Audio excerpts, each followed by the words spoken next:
Putri Duyung merupakan makhluk mitologi terkenal di dunia. Putri Duyung memiliki tubuh layaknya seorang perempuan dari kepala hingga pinggang. Sementara, dari pinggang hingga kaki menyerupai ikan. Beberapa peneliti percaya bahwa, penampakan hewan laut seukuran manusia seperti Putri Duyung mungkin telah mengilhami legenda di berbagai tempat di dunia. Sejak lama, laporan dan cerita tentang penampakan Putri Duyung berdatangan dari berbagai penjuru dunia. Begitu pula dengan hoaks yang difabrikasi soal eksistensi makhluk mitos dari bawah laut ini. Sejauh yang kita tahu, Putri Duyung memang hanya hidup dalam mitologi dan kisah rakyat. Kalaupun mereka nyata, wujudnya bisa jadi melenceng jauh dari yang biasa kita bayangkan. Alih-alih berwujud seperti Ariel, Princess Shirahoshi, atau Daryl Hannah dalam film Splash tahun 1984, Putri Duyung bisa saja menakutkan seperti penggambaran siren atau lebih mendekati wujud mamalia laut semacam dugong. Dugong memiliki ekor yang datar, seperti Putri Duyung, dan dua sirip yang menyerupai lengan gemuk. Tentu saja dugong tidak terlihat persis seperti Putri Duyung yang digambarkan media, tetapi bisa tampak mirip ketika dilihat dari kejauhan. Identifikasi hewan di dalam air pada dasarnya bermasalah, karena saksi mata secara definitif hanya melihat sebagian kecil dari makhluk itu. Sekilas kepala, lengan, atau ekor sebelum menyelam di bawah ombak mungkin telah melahirkan beberapa laporan sosok Putri Duyung. Sejarah mencatat, awal mula legenda Putri Duyung berasal dari zaman Syria kuno sekitar tahun 1000 sebelum Masehi. Dalam mitologi Syria itu, seorang wanita bernama Atargatis menceburkan diri ke Sungai Suci, karena tanpa sengaja telah membunuh seorang penggembala yang merupakan kekasihnya. Lantaran malu dengan perbuatannya, Atargatis nekat menceburkan dirinya ke sungai dan berniat mengubah wujudnya menjadi ikan.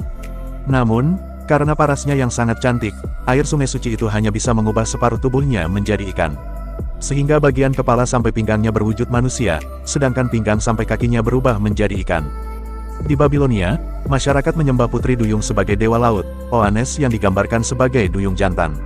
Dalam mitologi Yunani, Putri Duyung dikisahkan sering menggoda para pelaut dengan nyanyiannya. Nyanyian Putri Duyung dapat membuat pelaut terpikat karena memiliki kekuatan mistis. Lantaran terpikat dan ingin mencari sumber suara indah itu, banyak pelaut yang tewas tenggelam.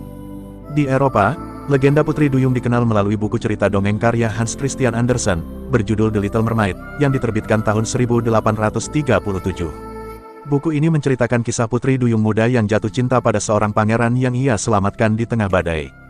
Di Rusia Timur, Putri Duyung dikisahkan sebagai hantu dari gadis-gadis belia yang mati lantaran dibunuh atau bunuh diri, mereka disebut Rusalka. Rusalka muncul dalam wujud perempuan berambut panjang berwarna hijau dengan warna kulit pucat. Rusalka biasanya datang pada tengah malam, dan menari di bawah sinar rembulan sambil memanggil nama pria yang telah membunuhnya. Dalam cerita rakyat dari Tiongkok, air mata Putri Duyung dapat berubah menjadi mutiara. Kisah ini banyak diadopsi menjadi alur cerita sinetron di tanah air. Di kawasan Cornwall, Inggris, masyarakat meyakini ada sebuah batu di pinggir pantai yang pernah diduduki oleh Putri Duyung yang menyebabkan tewasnya seorang nelayan lokal. Di samping itu, kebenaran tentang keberadaan Putri Duyung juga pernah ditemukan dalam catatan perjalanan milik Christopher Columbus. Dalam catatan itu Columbus menulis, ia pernah melihat 3 Putri Duyung melintas di sekitar perairan Karibia. Menurut Columbus, wajah Putri Duyung itu tidak secantik lukisan yang ada selama ini. Pertemuan Putri Duyung lainnya yang pernah diyakini sebagai kisah nyata, tercantum dalam sebuah kisah berjudul Incredible Mysteries and Legends of the Sea, karya Edward Snow. Buku itu mengisahkan tentang seorang kapten laut di lepas pantai Newfoundland, yang mengaku pernah bertemu beberapa kali dengan Putri Duyung pada 1614. Dia menggambarkan Putri Duyung itu berenang di pesisir bersama dengan beberapa hewan laut, yang disebutnya sebagai sahabat pengiring.